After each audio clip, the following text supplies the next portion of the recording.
നമ്മുടെ സമൂഹത്തിലെ ഡയബറ്റീസ് അല്ലെങ്കിൽ അമിതവണ്ണമുള്ള പേഷ്യൻസിൻ്റെ ഹിസ്റ്ററി എടുത്ത് നോക്കിക്കഴിഞ്ഞാൽ സോഫ്റ്റ് ഡ്രിങ്ക്സിൻ്റെ ഉപയോഗം അല്ലെങ്കിൽ കാർബണേറ്റഡ് ഡ്രിങ്ക്സിൻ്റെ ഉപയോഗം ഭയങ്കര കൂടുതലാണ്. കാർബണേറ്റഡ് ഡ്രിങ്ക്സിൻ്റെ അമിത ഉപയോഗം മൂലം മലയാള സിനിമയിലെ വളരെ പ്രശസ്തനായ ഒരു സംവിധായകൻ്റെ മരണം ഒരിടയ്ക്ക് എല്ലാ വാർത്തകളിലും ഇടം പിടിച്ച ഒരു കാര്യമാണ്.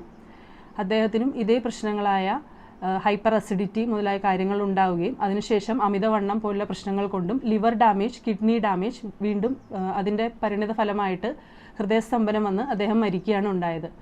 ഇത്രയും പ്രശ്നങ്ങൾ ഉണ്ടാക്കുന്ന കാർബണേറ്റഡ് ഡ്രിങ്ക്സ് ഇന്ന് നമ്മുടെ സമൂഹത്തിൽ വളരെ വ്യാപിച്ചുകൊണ്ടിരിക്കുകയാണ്. നമ്മുടെ കുട്ടികളെല്ലാവരും മന്തി പോലെയുള്ള ഹെവിയായ ഭക്ഷണങ്ങൾ കഴിച്ചു കഴിയുമ്പം ദഹിക്കാൻ വേണ്ടിയിട്ട് ഇത് സ്ഥിരമായിട്ട് കഴിച്ചു വരികയാണ്. ഇത്രയും ഹെവി നോൺ വെജ് ദഹിപ്പിക്കാൻ മാത്രം ഒരു അസിഡിക് പ്രോപ്പർട്ടി ഉണ്ടെന്നുള്ളതല്ലാതെ കൊച്ചു കുട്ടികളുടെ ഉള്ളിലേക്ക് ഇത്രയും അസിഡിറ്റി ചെന്ന് കഴിയുമ്പം തീർച്ചയായിട്ടും അതൊരു അൾസറിലോ അല്ലെങ്കിൽ വലിയ വലിയ ദഹന പ്രശ്നങ്ങളിലോ കൊണ്ടെത്തിക്കാം.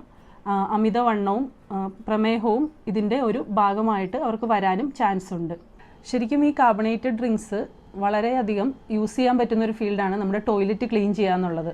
ടോയ്ലറ്റിൽ എത്ര തിക്കായ പ്ലേക്ക് പിടിച്ചിട്ടുണ്ടെങ്കിലും ഈ കാർബണേറ്റഡ് ഡ്രിങ്ക്സ് ഒഴിച്ച് ക്ലീൻ ചെയ്യുന്ന ഒരുപാട് വീഡിയോസ് നമ്മുടെ സമൂഹ മാധ്യമങ്ങളിൽ ഇന്ന് പ്രചാരത്തിലുണ്ട്. ഇതിൻ്റെ ഒരു കാരണം ഇതിൻ്റെ അകത്തുള്ള ഹൈ അസിഡിക് കണ്ടൻ്റ് ആണ്. ഇത്രയും അസിഡിക് കണ്ടൻ്റായ കാർബണേറ്റഡ് ഡ്രിങ്ക്സ് നമ്മൾ ടോയ്ലറ്റിൽ അല്ലെങ്കിൽ നമ്മുടെ ക്ലോസറ്റിൽ ഒഴിക്കുമ്പം അതിലുള്ള എല്ലാ അഴുക്കും പോയിട്ട് അത് വിത്തിൻ സെക്കൻഡ്സ് ക്ലീനായി കിട്ടുകയാണ്. ഈ സോഫ്റ്റ് ഡ്രിങ്ക്സ് തന്നെയാണ് 4 പേര് കൂടുന്ന എല്ലാ സ്ഥലങ്ങളിലും നമ്മുടെ യുവതലമുറ സ്ഥിരമായിട്ട് ഉപയോഗിച്ചുകൊണ്ടിരിക്കുന്നത്. ഇത്രയും അസിഡിക് ആയ ഒരു സാധനം നമ്മുടെ ഉള്ളിൽ ചെന്ന് കഴിഞ്ഞാൽ ഫസ്റ്റ് അത് ഇമ്പാക്റ്റ് ഉണ്ടാക്കുന്നത് നമ്മുടെ ടീത്തിൽ, പല്ലിൽ തന്നെയാണ്.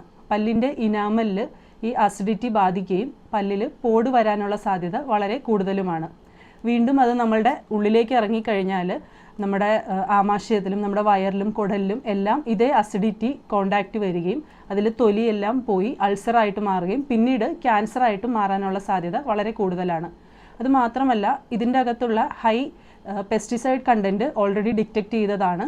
കാർബണേറ്റഡ് ഡ്രിങ്ക്സിൻ്റെ മെയിൻ ഇൻഗ്രീഡിയൻ്റ് എന്ന് പറയുന്നത് കാരമലൈസ്ഡ് ഷുഗർ, അതായത് പഞ്ചസാര ഒരു പ്രത്യേക അനുപാതത്തിൽ കരിയിച്ചെടുക്കുന്നതും പ്രിസർവേറ്റീവ്സും കളറുമാണ്. ഈ കാരമലൈസ്ഡ് ഷുഗർ തന്നെ ക്യാൻസറിന് ഒരു വലിയ കാരണമാണ്.